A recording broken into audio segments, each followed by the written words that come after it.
This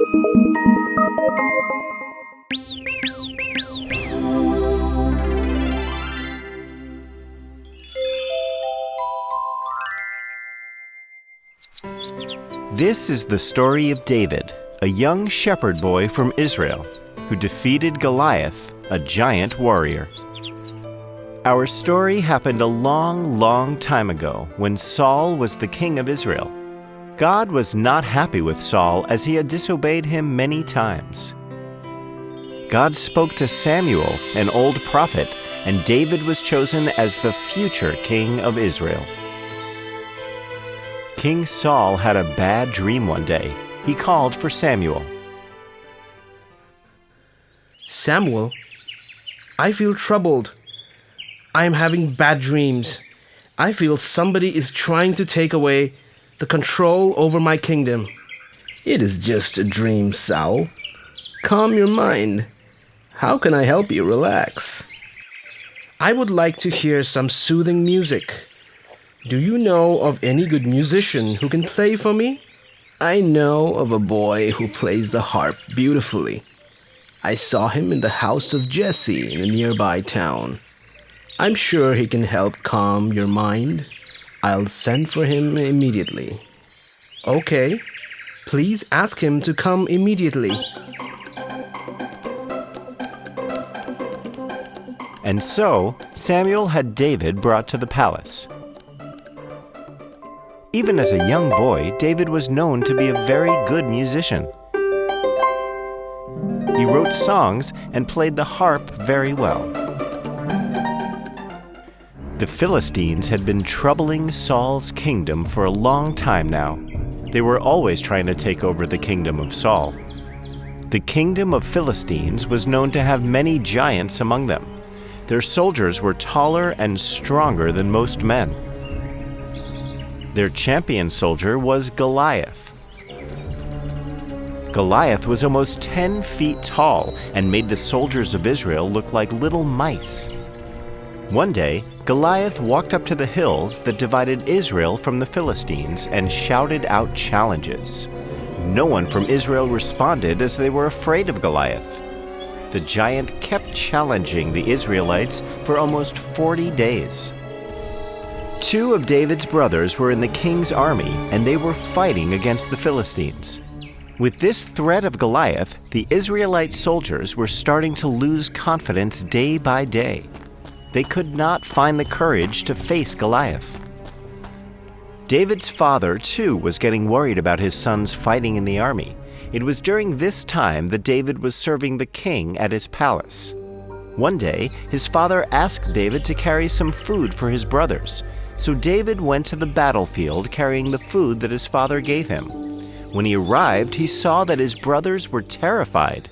It was then that he heard Goliath's challenge. "Shame on you, Israel! How long will you keep me waiting?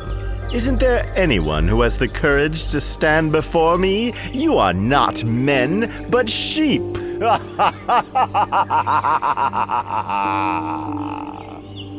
What is happening? Isn't there anyone to face this man's challenge? We cannot risk losing against him. He's too big and strong for us to fight. If we lose, our kingdom will be lost forever. Nonsense. This man is insulting our king and our whole country. This cannot be allowed. I will fight this man and defeat him. Ah, little brother, you are brave but also foolish. The king will not permit you to step into the battlefield. You are not a soldier. You are a shepherd. You may be good with the harp, but you cannot carry a sword. You are just a little boy. Go back to father and give him our news. I am going, dear brother, but I promise I will come back. I will get the permission of the king and come back to slay this monster of a man. God is with me. He will help me defeat this giant. He will give me the strength. David went back to his father's home and gave news of his brothers. Then he went to the palace and asked for permission to speak to the king. Yes, David. You may go back to your father now and tend to his sheep.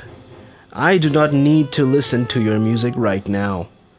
We are in battle against the Philistines. I need to find a way to win this war and save our kingdom from these evil men. I will send for you when I need you." O king, I have not come to play music. I wish to serve my country on the battlefield. I shall defeat Goliath. I have come to get your permission to step on the battlefield and end this war once and for all. "Son, I admire your spirit, but I cannot give you permission. You are just a boy. My most feared fighters have not been able to tackle Goliath for more than 40 days now. If I allow you, then it would be like I'm sending you to your death." Your soldiers may be afraid of him, but I have no fear.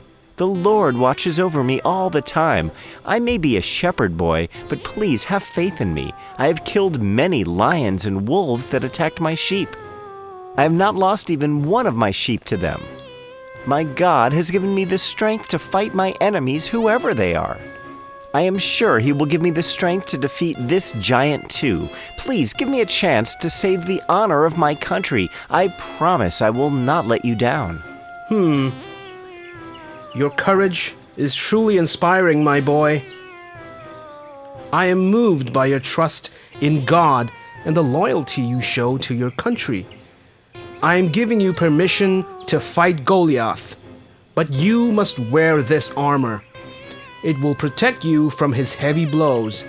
Also, take my sword with you. It has never failed me in my battles. Thank you, Your Majesty. I will not waste this chance to serve my country. I do not need your armor or the sword, my king. They are too heavy, and they will only make it difficult for me to fight the giant. I will now take your leave. Thank you again for your permission. God be with you, my boy. David was a young boy, the youngest of his brothers. He could not serve in the army as he was not old enough, but he had the courage of the bravest soldier. He had complete faith in God and believed he would be protected against all dangers. He was absolutely certain that he could defeat Goliath.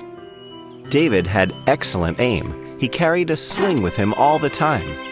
As he reached the river to cross to the gates, he picked up some pebbles from the riverbed. He held the stones in his hand and then put them in a pouch he had tied to his waist. So, armed with just his sling, David stepped into the battlefield to take on Goliath. As he reached the field, he could hear the booming voice of Goliath yet again. You cowards! Where is your man? If you do not send your fighter now, I will come over and kill every single one of you. You have tested my patience enough. Hey you, over here! I will fight you. Ha ha ha! You joke well. Run away, little boy, before I accidentally step on you and kill you. I'm not going anywhere, you idiot. I am here to fight you and beat you to the ground. You have been insulting my king and countrymen for too long. We are not afraid of you. We just don't take your threats seriously. You're now becoming too much of a nuisance for us. This will end today. Today, Philistinians will become our slaves. My God protects me from all evil. He will help me to silence your threat forever. You cannot be serious. Have you lost your mind? Have your parents abandoned you? Do not test my mercy. Send a real man to fight me. You dare to insult me? Why do you talk so much, you ugly giant? Are you afraid of me? I am more than enough for you. If you cannot fight me, then surrender to us now. That is it. Be ready to die now, little boy. Goliath ran towards David, lifting his spear high over his head, ready to strike little David dead. When he was close enough, David placed a stone on his sling and took aim. Then he pulled it back with all his strength and said a prayer to God. He let go of the stone. The stone hit Goliath straight between the eyes, making a deep cut. He stopped, stunned and not believing what just happened. He then dropped to his knees and fell over, his face buried in the sand. The Israelites were watching them from the hills. There was a moment of silence when Goliath dropped to the ground. They could not believe what had just happened. Then there was a huge cry of victory from the soldiers. They ran to David and picked him up.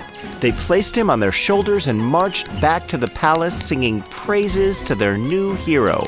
"David, David," they chanted. "David the giant killer." Thus, David became the hero of Israel, the slayer of Goliath.